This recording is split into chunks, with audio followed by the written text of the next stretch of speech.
Horas Indonesia, kami beruntung berjumpa dengan seorang pesohor Batak. Dia penyanyi di tahun 80-an sudah sangat terkenal. Awalnya penyanyi anak-anak, bahkan kemudian setelah dewasa eksis menjadi penyanyi. Ganteng dan suaranya bagus.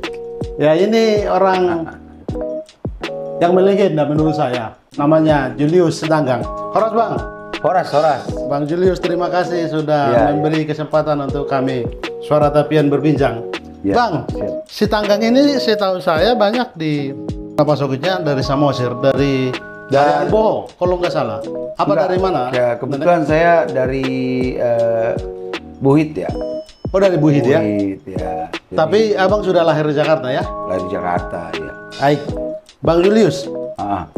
Ketika kita masih anak-anak, abang itu menjadi idola banyak orang karena pintar nyanyi, ganteng, bah.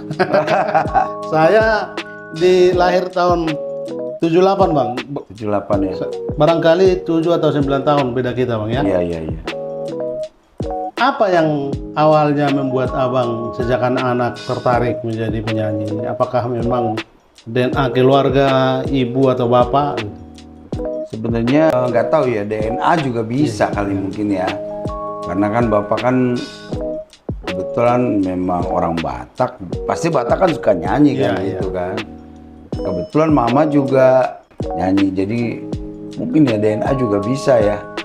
Terus saya mulai nyanyi dari mereka, dengerin mereka nyanyi juga.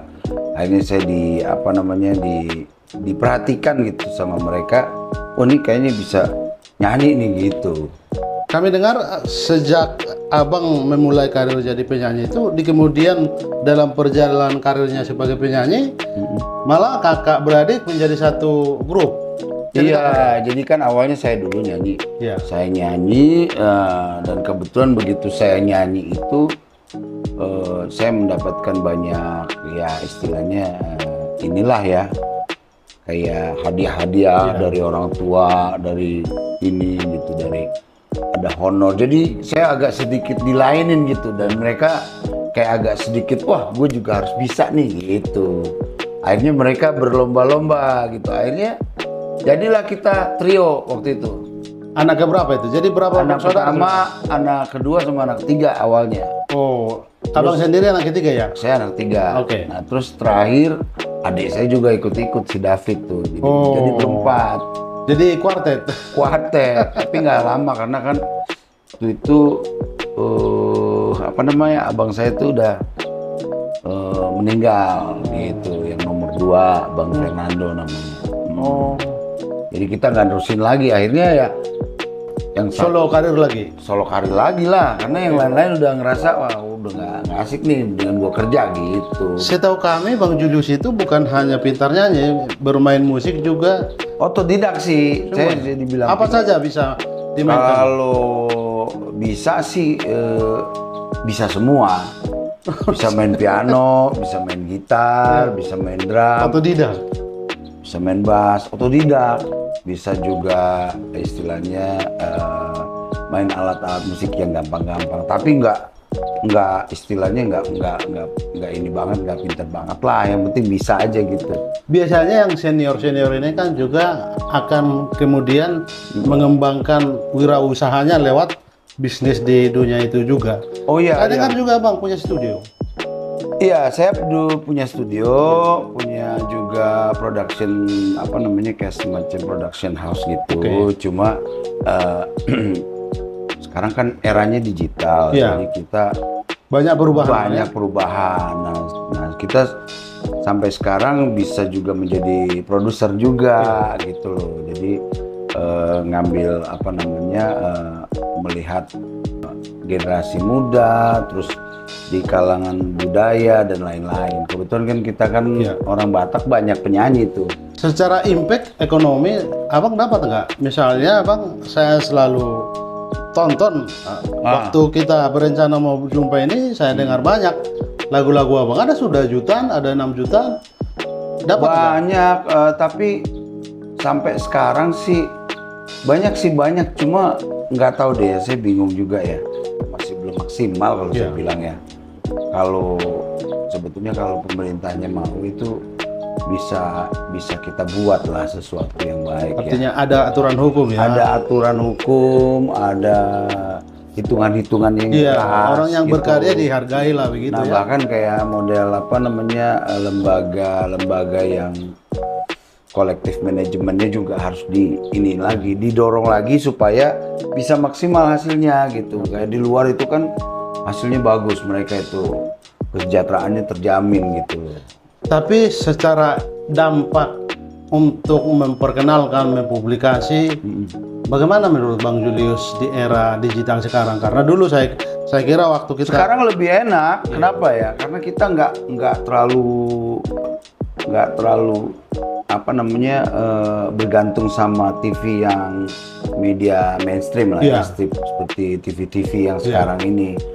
Kita punya punya sesuatu tuh kita langsung tumpahin di media digital, udah enak sekarang. Tinggal bagaimana nih orang bisa melihat kita caranya bagaimana kan gitu. Itu kan pasti ada kiat-kiat tertentu gitu ya. Seingat saya dulu salah satunya mungkin televisi waktu itu TVRI yang menyajikan Safari. Aneka Ria Safari. Ya. Bang Julius kalau nggak salah pernah juga tampil di situ. Ya iyalah, itu malah zaman saya itu Aneka Ria Safari. Kalau saya yang istilahnya dulu di zaman saya itu pasti masuknya Aneka Ria Safari.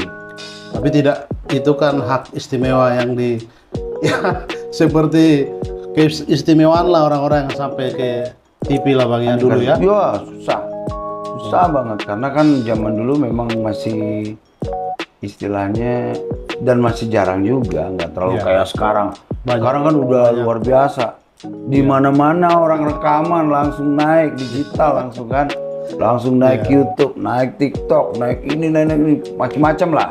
Tapi kadang juga kita gili Bang, yang tidak layak sepantasnya misalnya jadi viral juga gitu. Nah, iya, tapi kan ya memang itu zamannya sekarang. Kadang kita juga nggak ngerti, wah gini bisa viral, bisa dapat istilahnya royalti banyak, dapat koin dan macam-macam kan gitu kan. Bang, sudah berapa album yang Abang produksi? Album. Seingat saya ada lagu yang sangat terkenal, Abang dinyanyikan di mana-mana itu, Maria itu. Apa latar belakang lagu itu? Sebetulnya sih kalau Maria itu kan setelah saya beranjak dewasa, jadi itu remaja lah. Oh, jadi tidak dinyanyikan waktu anak-anak Bang ya? Enggak, jadi sebetulnya saya kan mulanya dari penyanyi cilik, nyanyi lagu kayak Janganlah Menangis Mamaku, bahasa Bataknya tuh Unang Besai Marsako, kayak gitu. Terus Dirimu Satu, Kini Dirimu. Justru saya di waktu jadi penyanyi cilik itu udah banyak mengeluarkan album yang cukup booming juga pada saat itu. Saya dapat banyak penghargaan dari BASF Award sampai ke Jerman kemana-mana. Nah, Maria ini adalah lagu yang saya bawain pada saat saya menanjak dewasa. Jadi ya itu sih sebetulnya lagu aja ya. Jadi ada yang menciptakan mungkin pengalaman pribadinya apa dia, dan kebetulan kan karena saya jiwanya itu balada. Ketika dapat lagu yang begitu masuk. Apa makna di balik lagu Maria itu? Jadi dia sebetulnya mencintai seseorang ya, tapi nggak tahu itu cinta kayak gimana, cinta monyet atau apa gitu. Tapi si Marianya itu pergi gitu, sakit gitu. Jadi dia kehilangan cinta lah. Bang, si Maria ini bodoh apa gitu ya? Bodoh. Nggak tahu deh. Itu sama penciptanya bukan Abang ya? Ngopi dulu kita ngopi. Oke, terima kasih Bang. Abang seniman tulen yang sejak anak-anak sampai dewasa kita kenal ya. Dan sempat katanya juga di luar negeri Bang. Sempat. Saya kemana-mana sih udah keluar negeri. Pokoknya semua udah lah. Jadi nggak banyak sudah menikmati menyanyi di luar negeri ya, dihargai. Iya, ya karena mereka kayak model Brunei misalnya, jadi mereka kan artis nasionalnya nggak begitu banyak. Nah, Malaysia. Jadi mereka kalau ada artis Indonesia ngetop gitu, mereka suka panggil gitu. Abang kan menjadi calon legislatif ini ternyata dari Partai PDI Perjuangan ya, di Kota Depok dan Kota Bekasi Provinsi di Provinsi Jawa Barat. Ada apa gerangan Bang Julius? Kenapa kemudian seniman tulen yang otentik kemudian tertarik di dunia publik jadi calon anggota legislatif? Sebetulnya gini ya, saya juga kemarin memang saya berterima kasih sekali dipercayakan oleh salah satu partai terbesar di Indonesia ya, partai yang memperjuangkan toleransi juga, kebetulan Partai PDI Perjuangan. Jadi gitu. Jadi saya sebenarnya kalau lebih bagus memang dari dulu ya, tapi kenapa sekarang gitu ya? Nah itu juga nggak tahu, dan mungkin panggilan kali ya, panggilan. Aduh saya pengen berbuat juga nih untuk seniman, bagaimana memperjuangkan nasib para seniman dan masyarakat di bawah juga. Saya banyak juga mendengarkan keluhan-keluhan, oh di sini begini. Nah, jadi saya pengen tuh menjadi wakil rakyat gitu ya, bisa mewakili apa yang menjadi aspirasi rakyat. Ya artinya nggak terlalu pas juga sih Bang. Saya kira di umur-umur seperti Abang juga sudah sangat pantas menjadi pejabat publik. Oh iya. Kalau terlalu muda juga. Kalau terlalu muda akhirnya gimana ya? Tapi ya itulah, jadi saya mendengarkan banyak dari masyarakat seperti ya di bidang pendidikan, kesehatan dan lain-lain. Nah itu saya pengen juga berkiprah di situ. Artinya saya juga sekarang nih di usia segini ini kan mau apa lagi ya? Di seni saya udah cukup lumayan mendapatkan. Ya udah pada tingkat kebahagiaan lah gitu. Nah tinggal saatnya kita bisa berguna juga untuk masyarakat. Bang, karena Bang kan seniman, penyanyi, paling tidak ada perasaan-perasaan yang harus diperbaiki di seni, terutama di dunia tarik suara. Kalau nanti rakyat mempercayakan Abang menjadi anggota DPR di Provinsi Jawa Barat, apa kira-kira program yang Abang ingin lakukan? Karena mengingat seniman ini juga perlu dirogoh hatinya begitu. Iya, pertama-tama ya itu, ya saya akan mendengarkan. Selama ini kan saya banyak mendengar dari masyarakat apa yang perlu kita tingkatkan ya. Jadi nanti tergantung nanti saya masuknya di mana gitu. Kalau misalnya, tapi terus terang memang saya mau meningkatkan pariwisata, artinya membangun apa namanya seniman juga gitu loh. Tujuannya supaya seniman juga, masyarakat juga bisa terbantu oleh seniman gitu. Sebagai politisi tidak bisa tidak kita harus bicarakan itu juga. Apa tuh? Ya, Abang sangat terkenal, pesohor, siapa tidak kenal Julius Sitanggang, tapi ketika menjadi politisi kan ini menjadi tantangan sendiri. Tidak ujuk-ujuk orang sangat terkenal itu dipilih begitu. Bagaimana cara Bang Julius sebagai politisi untuk menyampaikan ide gagasannya agar ya masyarakat yang sudah kenal ya langsung tertarik begitu? Iya, kita akan menyampaikan program itu lebih bagus lagi ke masyarakat karena kita udah terbiasa. Artinya ya sebagai seniman, sebagai artis menghadapi masyarakat itu kan lebih gampang, lebih cepat. Sehingga kalau kita nanti kayak kita nih ada program KTP Sakti kayak gitu. Nah, kita tuh bisa memberikan kasih pada masyarakat lebih gampang lagi gitu. Bang, ini pertanyaan berikutnya soal banting setir ini ya, beralih profesi. Abang seperti yang kita bicarakan tadi bukan penyanyi ecek-ecek sangat terkenal, bahkan sudah mendunia. Enggak juga. Sudah sampai ke luar negeri bernyanyi. Masalahnya Bang, tidak semua orang mampu secara kemampuan diri, mengelola diri, ya percaya diri untuk mengambil alih profesi yang baru begitu. Apa yang Abang lakukan ketika memutuskan menjadi politisi? Ketika saya memutuskan ini, memang saya udah pikirkan matang-matang ya. Artinya sebagai seorang politisi berarti kita juga nggak boleh egois. Kalau seniman tuh kan ada idealisme. Justru itu mau saya tanyakan. Nah inilah gunanya kita kembali lagi kita banyak juga menimbang. untuk ke depan, karena semua itu kan harus balance ya. Ya. Jangan juga kemauan kita sendiri, kemauan sebelah sini juga, kemauan masyarakat. Tapi yang lebih terpenting bagaimana kita menjadi wakil rakyat yang dicintai masyarakat, yang ada setiap saat kalau rakyat membutuhkan. Artinya masyarakat itu kan butuh sesuatu ya dari wakilnya, dan bisa dipertanggungjawabkan gitu. Artinya ada ya, tentunya orang yang milik kita itu juga mereka udah tahu kapasitas dan kapabilitas kita, betul nggak? Jadi sehingga mereka menjadi semangat juga untuk memilih kita gitu.